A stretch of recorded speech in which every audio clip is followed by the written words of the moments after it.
우리는 오늘날 이 대한민국에서 역사적으로 가장 풍요로운 시대를 살고 있습니다. 이 대한민국 여권을 가지면 전 세계 200개 국가 중에서 어디를 가나 대우를 받습니다. 6대 강국으로 대우를 받는다는 거예요. 이제는 물품이 풍부하기 때문에 여러분 이마트 가서 보세요. 엄청나게 많은 물품들이 가득가득 쟁여져 있습니다. 비록 내 것은 아니지만 이런 풍요의 시대를 살아갈 때 문제는 사실은 선물을 주고받기가 결코 쉽지 않습니다. 과연 이 선물을 줄 때 상대편이 기쁨으로 받을 수 있는가 확신하기가 쉽지 않습니다. 제가 초등학교를 다닐 때는 학교 갈 때 이렇게 갔습니다. 넓은 보자기에다가 교과서 4권 놓고 잡기장 4권 넣고 그리고 어머니가 싸준 벤또 도시락을 넣어요. 벤또 도시락이 어떤 도시락이냐? 당시 한 학년에 60명이면 도시락을 싸우는 자가 반절밖에 안 됐습니다. 싸우는 자 중에 3분의 2가 4분의 3이 꽁보리밥이에요. 그러니까 날마다 어머니한테 졸라대기를 제발 꽁보리밥 싸주세요. 그리고 달걀 후라이 넣지 마세요. 왜냐하면 어차피 내 것이 못 돼요. 흰쌀밥에 후라이를 넣으면 둘째 시간, 셋째 시간 화장실 갔다 오면 다 날아가 버립니다. 그리고 벤또 도시락 맨 위에다가 반찬 그릇을 딱 박아 놓거든요. 지금 이 얘기를 할 때 저 양반이 도대체 뭔 호랑이 담배 피던 시절 이야기를 하느냐, 그렇게 우리 방기영 군 조혜인 양 생각할 거예요. 무슨 말인가. 그때는 그랬어요. 그런데 어머니가 우리 아들은 너무 갓김치를 좋아하니까 오늘 김치를 싸줘야 되겠다 가지고 김치를 딱 박아놨단 말이죠. 열심히 학교를 갔는데 등 뒤가 뜨뜻해요. 열어봤더니 김치 국물이 흐른 거예요. 그게 쌀밥을 적시고 그게 잡기장을 적시고 그리고 덩어리를 적시니 이게 보통 일이 아니란 말이죠. 아이고 냄새가 나네. 어떡하냐. 그런데 친구 이모가 미국에서 금이 환영을 했다는 거예요. 박사학위를 받고 들어왔다는 거예요. 그 이모가 들어올 때 커피병을 20개 가지고 들어왔는데 그 중에 하나를 경서봐 너 쓸래? 이 선물이 얼마나 귀하냐고. 여기다 김치 딱 담아가지고 질끈 동여매면 절대로 새지 않는단 말이죠.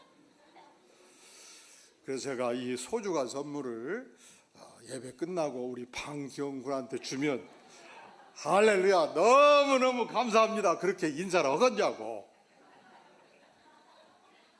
선물이 쉽지가 않아요. 풍요의 시대에는 웬만한 것을 다 가지고 있지 않습니까? 그런데 우리 예수님께서 금요일 오후 3시 운명하셨습니다. 아리마대 요셉이 시신을 잘 안치를 했습니다. 밤에 전기가 없기 때문에 얼기설기 향료를 넣고 세마포를 입혔습니다. 드디어 토요 안식일 날 온전히 쉬기 때문에 시신을 돌볼 수 없었습니다. 주일 아침 일찍이 새벽까지 막달라 마리아가 우리 예수님이 어떻게 되었는고 찾아뵀을 때 시신이 사라져버린 것입니다. 찾아뵀을 때 무덤이 열려 있었습니다. 도대체 어쩐 일인가 슬픔에 빠져 있을 때 우리 예수님께서 마리아야 어찌하여 울며 누구를 찾느냐. 보니까 예수님이었습니다. 깜짝 놀랐습니다. 너무너무 기뻤습니다. 제자들에게 알렸습니다. 그리해서 3일째 돌아가신 지 3일째 되는 주일 저녁에 모든 제자들이 한 집에 모이게 된 것입니다. 자, 우리 다 함께 19절 말씀 같이 읽겠습니다. 시작.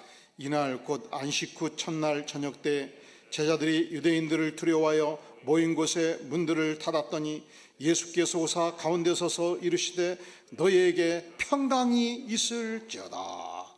근데 보니까 모인 곳에 문들을 다 쳐 닫고 열쇠로 잠그는 거예요. 왜 그렇습니까? 스승 되신 주님을, 우리 모임의 두목 되신 주님을 처형을 했으니 우리 제자들도 발각되면 다 처형당할 거 아니냐 해서 입구에 있는 큰 대문도 열쇠로 잠그고 안방문도 열쇠로 잠그고 서로 두려워 떨면서, 아니 유대 지도자들이 우리를 찾아오면 안 될 텐데 주님께서 부활을 하셨다는데 어찌할꼬. 그때 따라해 볼까요? 예수께서 오사 가운데 서서 이르시되. 누가 나타난 것입니까? 예수님이 나타난 것입니다. 아니 열쇠를 쳐 닫았는데 어떻게 나타나셨는가? 예수님은 전능하신 하나님이셨습니다. 권세의 주님이셨습니다. 어디든지 출입할 수 있는 능력이 있었습니다. 예수님이 나타난 것입니다. 깜짝 놀랐습니다. 그리고 예수님께서 그날 제자들에게 세 가지 위대한 선물을 주십니다. 과연 예수님께서 어떤 선물을 주셨는가? 자, 22절 같이 읽어볼까요? 시작. 이 말씀을 하시고 그들을 향하사 숨을 내쉬며 이르시되 성령을 받으라. 뭘 받으라? 성령이 무엇입니까? 성령. 따라해볼까? 하나님의 영. 하나님의 영. 우리 예수님은 십자가에 못 박혀 돌아가시기 전에 제자들에게 이미 여러 차례 말씀을 하셨습니다. 내가 십자가에 못 박혀 죽고 사흘 만에 부활하리라. 그때 내가 너희에게 보혜사 성령을 주리라 약속을 하셨습니다.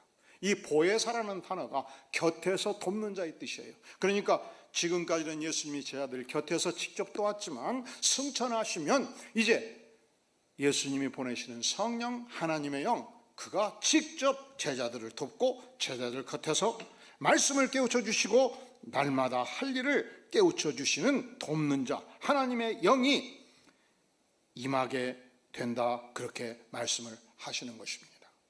하나님의 영이 임하면 무엇이 달라지는가? 예수님의 제자들이 엠마오로 십자가에 처형되었을 때 도망치고 있었습니다. 그때 주님께서 나타나셨습니다. 대화하십니다. 처음에는 주님인 줄 몰랐어요. 그리고서 주님이 사라지셨을 때 제자들이 말하기를, 주께서 말씀하실 때 가슴이 뜨거워지지 않더냐? 사랑하는 성도 여러분, 우리가 부활의 주님을 만나고 성령의 권세와 능력을 덧입으면 심령의 뜨거운 불덩이를 받게 되는 것입니다. 사도 바울이 그랬습니다. 그가 부활의 주님을 만났습니다. 주님으로부터 말씀을 들었습니다. 그가 불덩이가 되어서 아시아, 소아시아 반도 전역을 향해서, 그리스 반도를 향해서, 로마 제국을 향해서 사명을 수행하는 불덩이의 인생을 살게 된 것입니다. 그러니까 우리가 부활의 주님을 만날 때 받는 첫 번째 가장 중요한 선물이 무엇인가? 성령을 선물로 받게 된다 말씀합니다. 성령을 받으면 불덩이가 될 뿐만 아니라 성령을 받으면 또 하나의 능력을 얻습니다. 자, 23절 시작.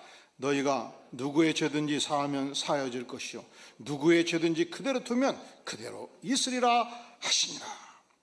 우리가 성령을 선물로 받으면 죄사함의 능력을 갖게 되는 것입니다. 인생을 살다 보면 이렇게 저렇게 내 생의 중심을 향해서 고통을 주는 자들이 있을 수 있습니다. 인간은요, 인간의 힘으로 내 인생에게 치명적인 고통을 준 자를 쉽게 용서할 수가 없어요. 인간 구조가 그래요. 치를 떨게 돼요. 미워하게 돼요. 복수심을 풀게 됩니다. 그런데 부활의 권세를 덧입으면, 성령의 기름 부음을 받으면 놀랍게도 용서의 능력을 갖게 되는 것입니다. 용서되어지는 것입니다. 나를 고통을 준 자가 그렇게 불쌍하게 보이고, 나를 고통을 준 자가, 아니 저 자가 내가 용서하지 않으면 어떻게 살 수 있단 말인가 해서 용서의 능력을 덧입고, 그래서 저자의 죄를 용서할 때 죄가 사해지고 나도 죄사함을 받는 축복을 얻게 되는 것입니다. 그것이 성령이 임할 때 내게 임하는 놀라운 축복입니다. 두 번째, 부활의 주님을 만날 때 주께서 주시는 놀라운 선물이 무엇인가? 21절에 보면은 예수께서 또 이르시되, 따라해 볼까요? 너희에게 평강이 있을지어다. 두 번이나 말씀하셔요. 19절 하반절에서 너희에게 평강이 있을지어다. 왜 주님께서는 제자들에게 이 말씀을 두 번이나 하시는가? 첫째로 지금 쟤들은 두려워 떨고 있지 않습니까? 왜 두려워 떠는 것이죠? 나의 스승이 체포되어 죽었으니 우리도 죽을 것이 아닌가 불안했습니다. 염려 근심이 많았습니다. 나도 체포되어 죽으면 내 아들들은 어떻게 하고 우리 가족들은 어떻게 하노? 그런데 부활의 주님이 만나주시고 너에게 평강이 있을지어다 말씀하십니다. 우리는 아담의 후손으로서 범죄한 인생이었습니다. 하나님과 원수 관계가 맺어졌습니다. 하나님과 원수 관계로 사는 한 우리 인생에 결코 평화를 누릴 수가 없는 것입니다. 그런데 주님께서 십자가에 피 흘려 죽기까지 하심으로 우리 인생의 모든 죄를 탕감해 주셨습니다. 그리하여 하나님과 평강을 누리게 되었고 이웃과 평화를 누리는 축복의 삶을 살게 된 것입니다. 우리 모든 인생이 이 땅에 살아가면서 누구인들 근심, 걱정, 염려가 없는 자가 있겠습니까? 우리는 모두 죽음의 그림자에 갇혀 살기 때문에 언젠가는 이 땅을 청산할 것이기 때문에 이 땅에 엄청난 권력과 재산을 많이 가져도, 그렇게 여러분들이 원하는 권력과 재산을 많이 가져도 근심, 걱정이 더 커져요. 왜 그럴까요? 이걸 어떻게 다 놓고 가? 여러분, 마지막을 생각하면 차라리 없는 것이 신간이 편이야. 없으니까 청산하기가 쉽네. 그래도 가져봤으면 좋겠다. 뿐만 아니라 이 풍요의 시대를 살면서 대한민국 이 복잡한 정치 현상을 보면서 어찌 마음이 편할 수 있겠습니까? 어느 정당을 지지하든 이 시대를 살아가는 백성들에게 어찌 고통이 없겠습니까? 슬픔 많은 이 세상에서, 고통 많은 이 세상에서 우리가 전능하신 하나님과 평화를 누리면 세상에 어찌하든지 관계없이 하나님께서 내 심령에 평강을 주시는 것입니다. 따라해 볼까요? 너희에게 평강이 있을지어다. 주님이 주시는 평강을 누리는 복된 생애를 살아가시기를 주의 이름으로 축원합니다. 자, 우리가 부활하신 주님을 만날 때 주님께 주시는 인생 최대의 선물, 첫 번째 선물이 뭐라고요? 성령의 선물이에요. 성령. 하나님의 영이 나와 함께 한다고요. 하나님이 나를 말씀을 깨우쳐 주시고, 하나님의 영을 만나기 전까지는 성경을 읽어도 글자였어요. 누가 예수님을 증거하면 그 감동이 없었어요. 저 녀석 나 예수 믿는지 모르고 자꾸 시끄럽게 하니, 야 그만해라 이렇게 하고 싶었어요. 그렇다고 해서 직장에서 내가 예수 믿는다 말할 수도 없어. 그냥. 왜냐하면 가끔 죄도 지으니까. 성경을 읽어도 내가 어린 시절부터 지금까지 읽었는데 그냥 글자예요. 글자. 그리고 주일학교 다니면서 성경을 많이 암송했는데 그냥 그것은 활자였어요. 이상하지요. 성령을 받은 후에 말씀이 깨우쳐지면서 이 글자에 하나님의 말씀이 살아있는 능력의 말씀으로 바꿔지는 것입니다. 감동의 말씀으로 바꿔지는 것입니다. 성령을 받을 때 우리 인생이 바꿔지는, 변화되는 말씀의 능력을 덧입는 놀라운 축복을 얻게 되는 것입니다. 두 번째 선물, 그것이 뭐라고요? 따라해 볼까요? 평강이 있을지어다. 아무리 세상이 풍요해도 하나님이 주시는 평강을 누리게 되는 것입니다. 내 인생에 아무리 큰 죄가가 있어도 십자가의 보혈로 용서해 주심으로 하나님과 평화를 누리는 것입니다. 그리하여 세상과 교통하는 은혜를 얻게 됩니다. 헬라어로는 에이레네, 히브리어는 샬롬. 따라해 볼까요? 샬롬. 샬롬. 이스라엘 백성들에게는 두 가지의 평강이 필요했습니다. 첫째는 이스라엘 땅 자체가 전쟁터였습니다. 북방에서 어떤 국가든지 힘이 세면 밀고 내려왔습니다. 페르시아 제국이 커지면 밀고 내려와서 점령을 했습니다. 바벨론 제국이 커지면 밀고 내려와서 점령했습니다. 그리스 제국이 커지면 밀고 내려와서 점령했습니다. 남방에서 애굽이 커지면 밀고 올라와서 점령을 했습니다. 전쟁터였습니다. 이 땅에 결코 평화가 없었습니다. 그런데 누가 밀고 내려오고 오든 관계없이 전능하신 하나님을 만난 자, 십자가의 은혜를 아는 자, 그 심령에 전능하신 하나님께서 평강을 주신다 약속합니다. 두 번째, 전능하신 하나님과의 만남에서 평강을 주께서 주신다 그렇게 약속하지 않습니까? 예수를 안 믿어도 세상 사람도 그래요.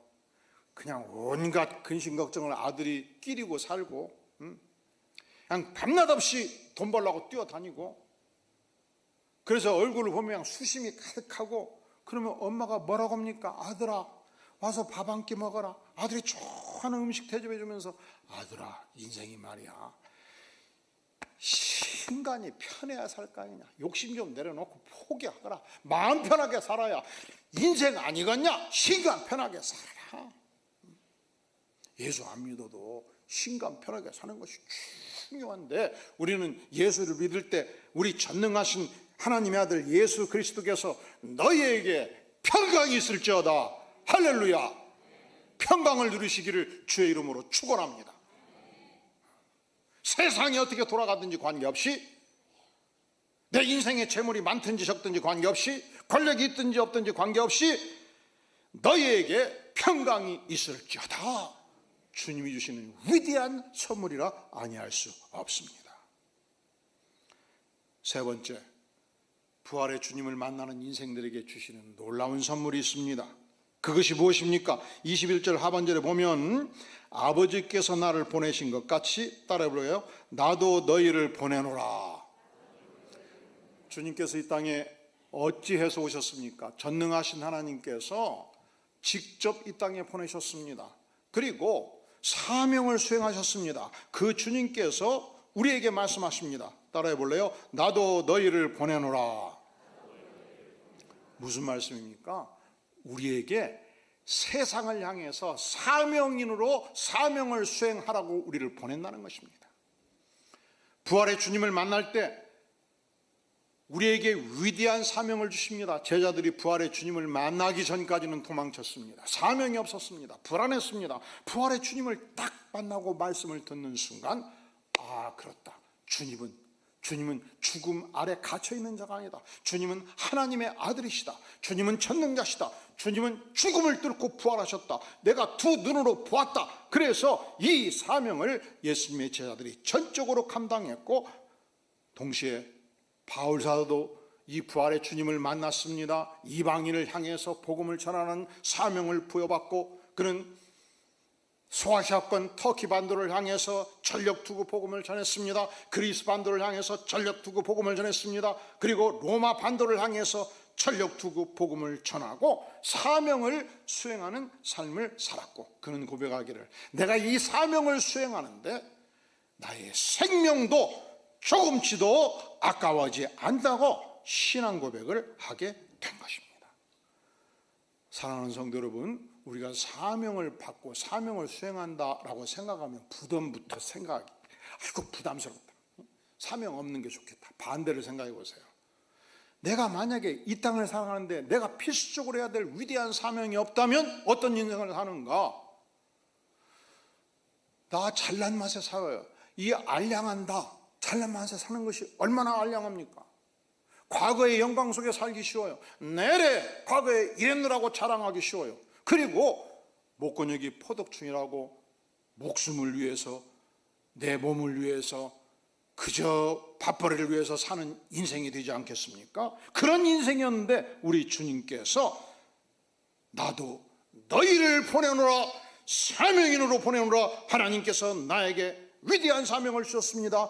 이 사명을 가지고 나아갈 때 우리 전능하신 하나님께서 내 인생을 위대하게 사용하시지 않겠습니까?